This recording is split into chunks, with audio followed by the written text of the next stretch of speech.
ಹೇಗಿದೆಯಪ್ಪ ಈ ವಾರದಲ್ಲಿ ಬುಧನ ಸಂಚಾರ ನಿಮ್ಮ ಪಾಲಿಗೆ ಎನ್ನುವ ಸಹೋದರರಲ್ಲಿ ಸಾಮರಸ್ಯ, ವೃತ್ತಿಯಲ್ಲಿ ಅನುಕೂಲ ಚೆನ್ನಾಗಿದೆ, ಶುಕ್ರ ಚೆನ್ನಾಗಿದೆ ಈ ಕಾರಣದಿಂದಾಗಿ ಸ್ತ್ರೀಯರ ಆರೋಗ್ಯದಲ್ಲಿ ಸ್ವಲ್ಪ ವ್ಯತ್ಯಾಸ ಆಗುತ್ತೆ. ಸಾಲ ಶತ್ರುಗಳ ವಿಚಾರದಲ್ಲಿ ಸ್ವಲ್ಪ ಹುಷಾರಾಗಿರಬೇಕು ಸಿಂಹರಾಶಿಯವರು.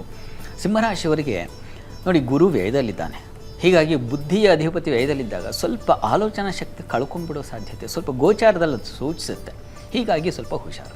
ಆದರೆ ಈ ವಾರದಲ್ಲಿ ನಿಮಗೆ ಆ ಬುಧನ ಸಂಚಾರ ನಿಮ್ಮ ಪಾಲಿಗೆ ಈ ಪ್ರಾರಂಭದ 3 ದಿನಗಳು ಚೆನ್ನಾಗಿರುತ್ತೆ. ಸಹೋದರ ಸೇವಕರು ಅವರಿಂದ ಸೇವಕರಿಂದಲೋ ಸಹಾಯಕರಿಂದಲೋ ನಿಮಗೆ ಒಳ್ಳೆಯ ಸಲಹೆ ಸಿಗುತ್ತೆ, ಅದನ್ನು ತಗೊಳ್ಳಿ. ನಿಮ್ಮ ವಿವೇಚನೆ ತಕ್ಕ ಹಾಗೇ ಅವರ ಸಲಹೆ ಸಿಗುತ್ತೆ, ಆ ರೀತಿಯ ಒಂದು ಒಳ್ಳೆಯ ಉಪಕಾರ ಸಿಗುತ್ತೆ.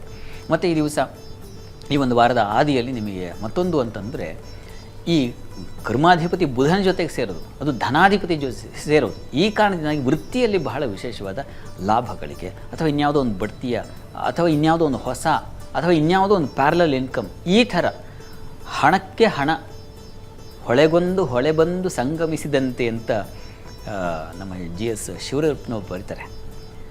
ಆ ರೀತಿಯಲ್ಲಿ ಕೆಲಸಕ್ಕೆ ಹಣ ಬಂದು ಸೇರಿದ ಹಾಗೆ ಅನ್ನೋ ರೀತಿಯಲ್ಲಿ ಇದೆ.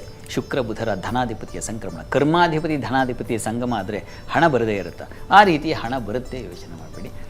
ಸ್ತ್ರೀಯರ ಆರೋಗ್ಯ ಸ್ವಲ್ಪ ವ್ಯತ್ಯಾಸ ಆಗಬಹುದು, ಹುಷಾರು. ಆರೋಗ್ಯದ ಕಡೆಗೆ ಸ್ವಲ್ಪ ಗಮನ ಬೇಕು.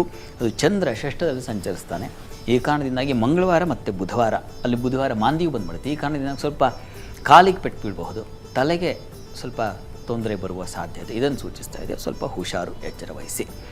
ಇನ್ನು ವಾರ ಅಂತ್ಯ ಗಮನಿಸೋಣ. ವಾರಾಂತ್ಯದಲ್ಲಿ ದಾಂಪತ್ಯದಲ್ಲಿ ಸ್ವಲ್ಪ ಅಸಮಾಧಾನ, ವೃತ್ತಿಯಲ್ಲಿ ಅನುಕೂಲ ಯಥಾ ಪ್ರಕಾರ ಇದ್ದೇ ಇದೆ. ವಸ್ತ್ರಾಲಂಕಾರ ವಿಚಾರದಲ್ಲಿ ಸ್ವಲ್ಪ ಎಚ್ಚರವಾಗಿರಿ.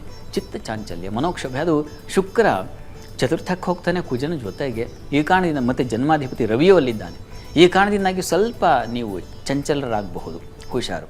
ಬಂಧುಗಳಲ್ಲಿ ಸ್ವಲ್ಪ ಏನೋ ತಕರಾರು ಬಂದ್ಬಿಡೋ ಸಾಧ್ಯತೆ ಇರ್ತದೆ, ಹುಷಾರು. ಆದರೆ ಈ ಕಾಸ್ಟ್ಯೂಮ್ ಡಿಸೈನ್ ಆ ಕ್ಷೇತ್ರಗಳಲ್ಲಿರೋರಿಗೆ ತುಂಬ ಚೆನ್ನಾಗಿದೆ. ಮುಖ್ಯವಾಗಿ ಸಹೋದರಿಂದ ಸೇವಕರಿಂದ ಸಹಾಯಕರಿಂದ ಹೆಚ್ಚಿನ ಅನುಕೂಲ ಕಾಣ್ತೀರಾ, ಅವರಿಂದ ಒಳ್ಳೆಯ ಸಲಹೆಗಳು ಸಿಗುತ್ತೆ, ಸಲಹೆಗಳೇ ನಿಮಗೆ ಎಷ್ಟೋ ಉಪಕಾರ ಮಾಡಿಬಿಡುತ್ತೆ, ಆ ರೀತಿಯ ಶುಭ ಫಲ ಖಂಡಿತ ಇದೆ. ಕೆಲಸಗಾರರಿಗಂತೂ ತುಂಬ ಚೆನ್ನಾಗಿದೆ, ಅನುಕೂಲ ಇದೆ.